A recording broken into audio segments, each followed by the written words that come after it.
Stell dir eine Welt vor, in der das Geheimnisvolle und das Unbekannte nicht nur in dunklen Ecken versteckt liegen, sondern direkt vor unseren Augen, eingebettet in die Seiten der Geschichte und der Heiligen Schriften. Heute entführen wir dich auf eine Reise, die so alt ist wie die Zivilisation selbst. Eine Reise zu einer rätselhaften Gemeinschaft, die hinter den verschlungenen Pfaden der Legenden und der göttlichen Prophezeiungen verborgen liegt. Gog und Magog. In den Tiefen religiöser Texte finden sich Hinweise auf eine zerstörerische Macht, die vorbestimmt ist, am Ende der Tage freigesetzt zu werden. Doch wer sind Gog und Magog wirklich? Sind sie nur mythische Symbole des Kampfes zwischen Gut und Böse, oder verbergen sich hinter diesen Namen Ereignisse und Personen, die die Geschichte der Menschheit geprägt haben? Die Antworten auf diese Fragen liegen vielleicht in den Geschichten von mächtigen Herrschern wie Alexander dem Großen oder Ramses II., deren Leben und Taten möglicherweise als Inspiration für diese legendären Figuren dienten. Aber es gibt mehr als nur Vermutungen und Spekulationen. Der Koran erzählt die faszinierende Geschichte von Zulkarnain, einem König, der eine unüberwindbare Barriere errichtete, um die Menschheit vor Gog und Magog zu schützen. Doch was wissen wir wirklich über Zulkarnain? War er ein historischer Herrscher, ein Prophet oder vielleicht sogar eine Figur, die weit über das menschliche Verständnis hinausgeht? Historiker und Theologen streiten sich über die genaue Identität dieser geheimnisvollen Gestalten und ihre Rolle in den Prophezeiungen der letzten Tage. Einige sehen in ihnen metaphorische Darstellungen von Völkern oder Ereignissen, die die Zivilisation bedrohen, während andere glauben, dass Gog und Magog real waren oder sind und immer noch hinter einer gigantischen Mauer warten, um ihre Zerstörungswut über die Welt zu bringen. Begib dich mit uns, den Mythenforschern, auf eine spannende Entdeckungsreise, um das Mysterium von Gog und Magog zu entschlüsseln. Werden wir Beweise finden, die Licht ins Dunkel bringen, oder werden wir tiefer in das Labyrinth aus Mythen und Legenden gezogen? Eines ist sicher: Was wir auch entdecken werden, es wird die Art und Weise, wie du die Geschichte betrachtest, verändern. Und wenn du auf der Suche nach Antworten bist, vergiss nicht, unseren Kanal Mythenforscher zu abonnieren. Unterstütze uns auf unserer Mission, die Geheimnisse der Vergangenheit zu lüften, und sei Teil einer Gemeinschaft, die sich traut, über das Offensichtliche hinauszublicken. Gog und Magog, zwei Namen, die seit Jahrhunderten die menschliche Fantasie beflügeln und uns in den Bann ziehen. Diese geheimnisvollen Figuren finden sich in einer Vielzahl religiöser Schriften wieder, jede mit ihrer eigenen Interpretation und Bedeutung. Aber was erzählen uns diese Texte wirklich über Gog und Magog? Und welche symbolische Bedeutung tragen sie in den verschiedenen Kulturen und Glaubensrichtungen? Im Koran werden Gog und Magog, bekannt als Yajuj und Majuj, als zerstörerische Völker beschrieben, die vor dem Tag des jüngsten Gerichts von einer Mauer zurückgehalten werden, die von Zulkarnain erbaut wurde. Diese Darstellung symbolisiert nicht nur den Kampf zwischen Gut und Böse, sondern auch die göttliche Macht, die in der Lage ist, selbst die wildesten Kräfte der Zerstörung zu bändigen. Der Koran legt nahe, dass ihre Freilassung ein Zeichen der Endzeit sein wird, eine Zeit großer Prüfungen und Turbulenzen für die Menschheit. In der Bibel finden Gog und Magog Erwähnung im Buch Hesekiel und in der Offenbarung des Johannes, allerdings mit unterschiedlichen Kontexten. In Hesekiel sind sie Gegner Israels, die in einer endzeitlichen Schlacht vernichtet werden. In der Offenbarung repräsentieren sie Nationen, die sich gegen das Volk Gottes versammeln. Hier symbolisieren Gog und Magog die ewige Feindschaft gegen das Göttliche und die göttliche Gemeinschaft. Ein Kampf, der erst mit dem endgültigen Sieg des Guten über das Böse endet. Andere religiöse und mythische Texte haben ebenfalls auf Gog und Magog Bezug genommen, wobei ihre Darstellungen und die zugeschriebenen Bedeutungen variieren. Manche sehen in ihnen Metaphern für die Kräfte der Chaos und Zerstörung, die ständig die Ordnung der Welt bedrohen. In einigen Kulturen werden sie sogar mit realen historischen Invasoren oder Gruppen in Verbindung gebracht, die als Bedrohung für die Zivilisation angesehen wurden. Die faszinierende Vielfalt der Interpretationen und die mystische Aura, die Gog und Magog umgibt, wirft unweigerlich Fragen auf. Warum haben diese Namen eine solche Präsenz in so vielen unterschiedlichen Kulturen und religiösen Traditionen erlangt? Was sagt dies über unsere universelle Furcht vor dem Chaos und der Zerstörung aus? Und was können wir aus diesen Geschichten lernen, die über Jahrhunderte und über kulturelle Grenzen hinweg Bestand haben? Indem wir diese alten Texte erkunden, tauchen wir nicht nur in die Tiefen unseres kollektiven kulturellen Erbes ein, sondern wir spüren auch dem menschlichen Bedürfnis nach, das Unbekannte zu verstehen und zu kategorisieren. Gog und Magog stehen somit nicht nur für historische oder mythologische Feinde, sondern auch für die ständige menschliche Auseinandersetzung mit den dunklen Seiten unserer Existenz. In unserem Streben, die Mysterien von Gog und Magog zu entschlüsseln, öffnen wir ein Fenster zu den tiefsten Ängsten und Hoffnungen der Menschheit.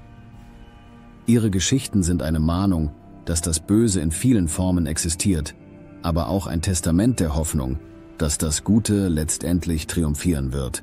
Zulkarnain, ein Name, der ebenso von Geheimnissen umhüllt ist wie die legendäre Mauer, die er erbaut hat, um die Menschheit vor den zerstörerischen Kräften von Gog und Magog zu schützen. Seine Geschichte, die im Koran erzählt wird, fasziniert und verwirrt Gelehrte und Gläubige gleichermaßen. Doch wer war dieser geheimnisvolle König, der die Kräfte des Bösen mit einer gigantischen Barriere einzudämmen vermochte? Und aus welchem Material bestand diese Mauer, die bis heute die Fantasie der Menschen anregt? Im Koran wird beschrieben, wie Zulkarnain auf seiner Reise ein Volk trifft, das unter den ständigen Überfällen von Gog und Magog leidet. In seiner Weisheit und mit göttlicher Führung entscheidet er sich, eine Mauer zu errichten, nicht aus Stein oder Holz, sondern aus Eisenblöcken, die er erwärmt und dann mit Kupfer überzieht. Diese Wahl der Materialien allein schon weist auf eine tiefere Bedeutung hin. Eisen und Kupfer, Metalle, die für ihre Stärke und Beständigkeit bekannt sind, symbolisieren vielleicht die unüberwindliche Kraft des Glaubens und der göttlichen Unterstützung. Die Identität von Zulkarnain, hier öffnet sich ein wahres Füllhorn an Theorien und Spekulationen. Einige sehen in ihm Alexander den Großen, den legendären Eroberer, der bis an die Enden der bekannten Welt zog. Doch diese Theorie stößt auf ein bedeutendes Hindernis. Alexander wurde oftmals als Gott oder göttliches Wesen verehrt, besonders in den von ihm eroberten Gebieten. Ein Bild, das nicht zu den streng monotheistischen Lehren des Islams passt. Wie könnte also ein Mann, der sich selbst vergöttlichte, eine so zentrale Rolle in einer Geschichte spielen, die die Macht und Einheit Gottes betont? Die Bedeutung seines Namens, Zulkarnain, bedeutet der Zweihörnige, ein Titel, der Raum für Interpretationen lässt. Einige glauben, es beziehe sich auf die 2 Zeitalter oder Epochen, die er beherrschte, oder auf seine Fähigkeit, beide Enden der Welt zu erreichen. Andere sehen darin eine Verbindung zu den Darstellungen von Gottheiten oder Helden mit Hörnern, die in verschiedenen antiken Kulturen als Symbole der Macht gelten. Für die Gläubigen steht Zulkarnain als Sinnbild göttlicher Weisheit und Gerechtigkeit. Seine Taten, die Errichtung der Mauer, sein gerechtes Urteil, seine Reisen und die Suche nach Wissen spiegeln einen tiefen Respekt vor der Schöpfung und eine unerschütterliche Hingabe an den Willen Gottes wider. Durch seine Geschichte werden Gläubige dazu ermutigt, über die Grenzen des Bekannten hinauszuschauen, Gerechtigkeit zu üben und stets nach Erkenntnis zu streben. In der Geschichte von Zulkarnain und der Mauer, die er errichtete, finden wir nicht nur eine Erzählung über den Kampf gegen das Böse, sondern auch eine tiefere Botschaft über die Rolle des Glaubens, der Weisheit und der göttlichen Führung im Leben der Menschen.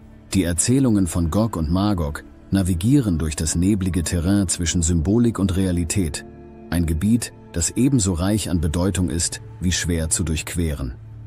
Diese legendären Figuren stehen nicht nur in den religiösen Schriften, sondern auch im kollektiven Bewusstsein der Menschheit als Sinnbilder für das ultimative Böse. Doch wie nah stehen sie der Realität?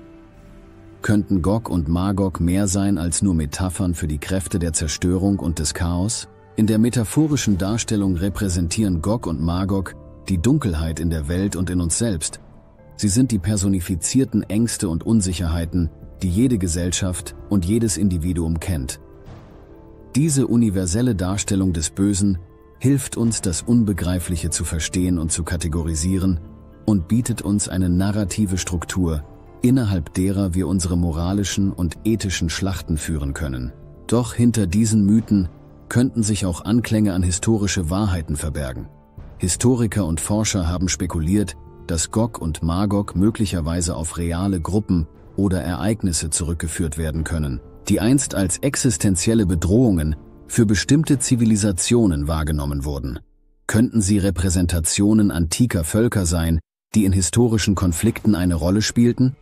Oder symbolisieren sie die ständige Bedrohung durch äußere Kräfte, die im Laufe der Geschichte immer wieder Zivilisationen ins Wanken brachten?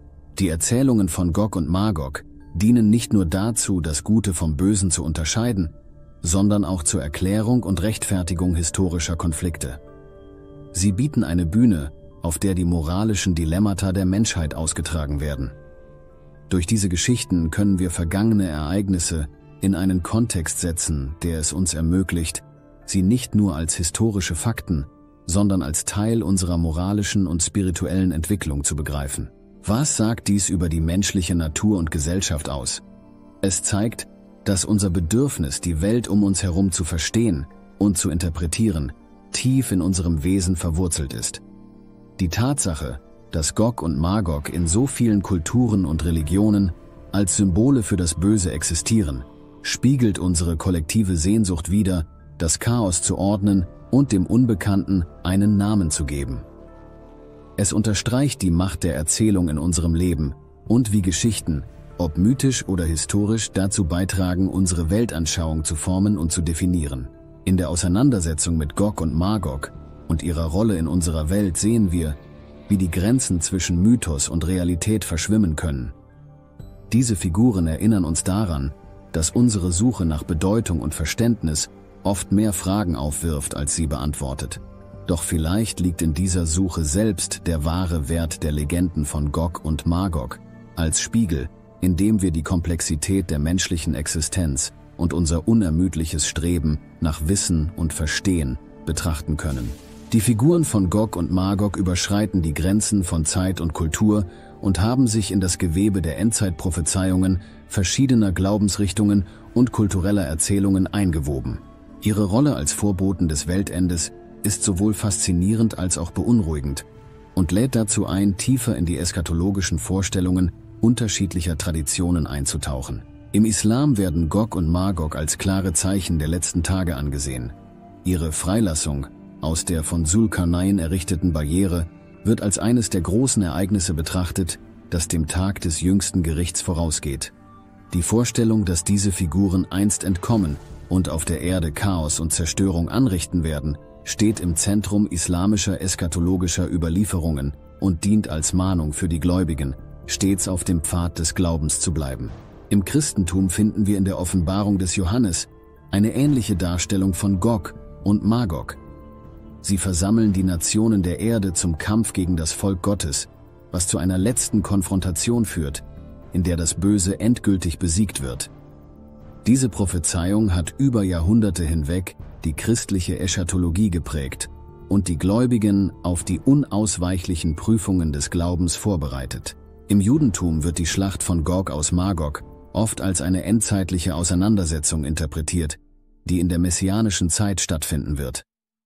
Diese Vorstellungen von einer letzten Schlacht zwischen Gut und Böse spiegeln die tief verwurzelte Überzeugung wider, dass die menschliche Geschichte einem göttlichen Plan folgt, der letztlich zur Erlösung führt. Andere Kulturen haben ebenfalls Konzepte und Legenden, die der Vorstellung von Gog und Magog ähneln, mit Figuren und Ereignissen, die das Ende der Welt oder zumindest einen entscheidenden Wendepunkt in der menschlichen Existenz markieren.